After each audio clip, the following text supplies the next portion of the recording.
Varicose veins కి సరైన చికిత్స కోసం సంప్రదించండి ఎవిస్ హాస్పిటల్.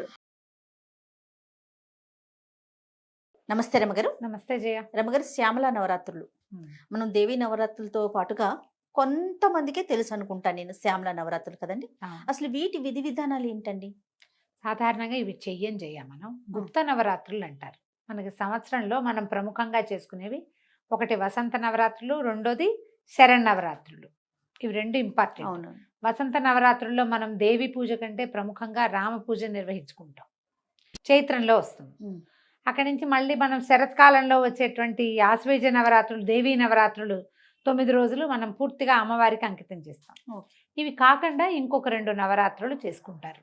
అందులో ఇదొకటి మాఘమాసంలో వచ్చేటువంటి ప్రతిపత్తు పాడ్యమి నుంచి నవమి దాకా శ్యామల నవరాత్రులుగా చేస్తారు. ఆషాఢంలో వారాహి నవరాత్రులు చేస్తారు. అది కూడా మనం చెప్పాం. అవును. అయితే వీటిని గుప్త నవరాత్రులుగా చెప్పబడుతుంది. ఇది అందరూ చేసుకునేది కాదు, అందరూ చెయ్యరు.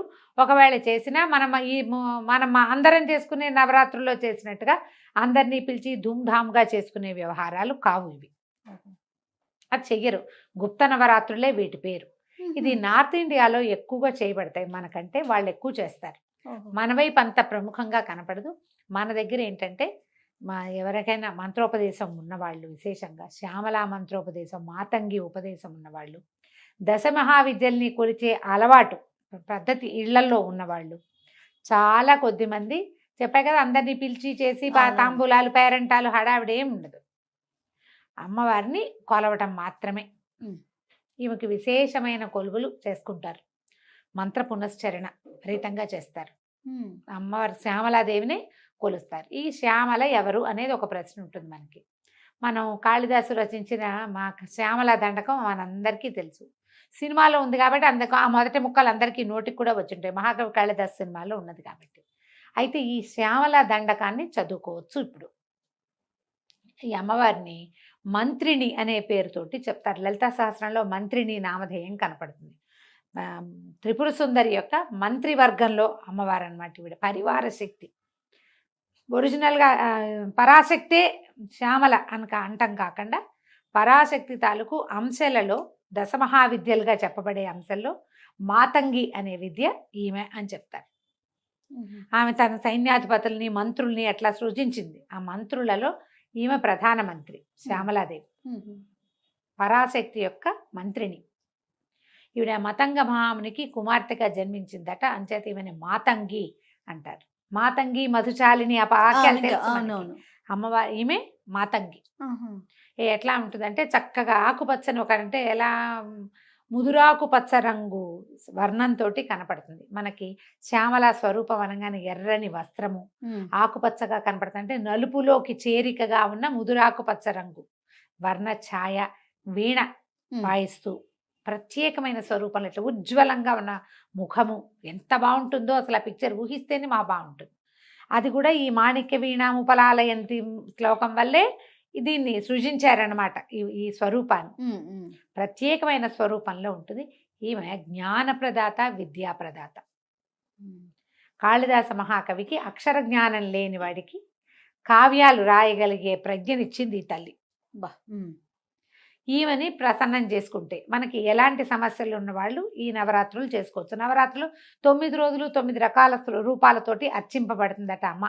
ఎవరికైతే ఆ మంత్రం ఉందో, ఈ విధానం అలవాటు ఉందో వాళ్ళు చేసుకుంటారు. మనలాంటి సామాన్యులకి అంత వ్యవహారం అక్కర్లేదు. పిల్లలకి చదువులు రాకపోయినా, చదువుల్లో సగమయ్యి మిగిలిన సగము ఎప్పటికీ కాకపోయినా, ఏ సమస్య వల్ల ఆగిపోతే, ఏ సమస్య వల్ల ఇది ఆగిందో తెలియని వ్యాపార సమస్యలు, ఇలాంటివే ఏ రకంగానూ జ్ఞానం సంపాదించుకోలేని సమస్యలు, ఎలా సాల్వ్ అవుతుందో అర్థం కాని ప్రాబ్లమ్స్, ఏదైనా అద్భుతమైన సలహా కావాలి, అది మనకి ఎక్కడి నుంచి రాదు. అలాంటప్పుడు ఈ శ్యామల నవరాత్రుల్లో అమ్మవారిని అర్చిస్తే విశేషమైన ఫలితం లభిస్తుంది. దీనికి ఏం చేయాలి? అర్చనకి మనం మన ఇంట్లో ఉన్న ప్రతిమా విశేషమే అమ్మవారిది ఏ స్వరూపం ఉన్నా పెట్టుకోవచ్చు. శ్యామలాదేవిది చిన్న ఫోటో ఏదైనా తెచ్చి పెట్టుకోవచ్చు. శ్యామల అంటే మనకు క్లియర్గా కనపడుతుంది. ఉజ్వలమైన ముఖకాంతితోటి, వీణతోటి ఉండేటువంటి స్వరూపం. ఒక రకంగా సరస్వతి స్వరూపం అని కూడా మనం చెప్పచ్చు. ఒక రకంగా సరస్వతి శాంతమూర్తిగా కనపడుతుంది. శ్యామలది డిఫరెంట్గా ఉంటుంది స్వరూపం. కానీ ఆవిడ జ్ఞానప్రదాతే, ఈవిడ జ్ఞానప్రదాతే. ఈ 9 రోజులు మనం అట్లా చేసుకోవచ్చు. ఒక పటం తెచ్చిపెట్టుకోవటం. శ్యామలకి మనకి అష్టోత్తరాలు అవి దొరుకుతాయి, ఓకే. కనపడుతున్నాయి. తర్వాత అదని చదువుకోవటం. రాజశ్యామల, రాజమాతంగి, ఈ పేర్లు వింటున్నాం. ఇప్పుడు ఇదివరకు లేవు జయ. ఇప్పుడు బాగా రాజశ్యామల హోమాలు అవి బాగా విశేషంగా వింటున్నామండి. అవును. ఎక్కడా పని అవ్వదు, పిల్లల చదువులు పని అయిపోతుంది. అలాంటప్పుడు ఈ రాజశ్యామల హోమం చేసుకోవచ్చట. రోజు మీరు చక్కగా శ్యామలా దండకం చదువుకోండి. ఓకే. ఈమెకి ముదురు ఆకుపచ్చ రంగు ఇష్టం. ఆకుపచ్చని వస్త్రం ధరించండి. ఒకరోజు చేసుకుంటాం, ఒక్కరోజే చేస్తాం. పోనీ నవమి నాడు చేసుకోండి, అష్టమి నాడు చేసుకోండి. 9 రోజుల్లో ఒక రోజైనా చేసుకోవచ్చు. 9 రోజులు మీరు శ్యామలా దండకం చదువుకుంటే అధికం ఫలం.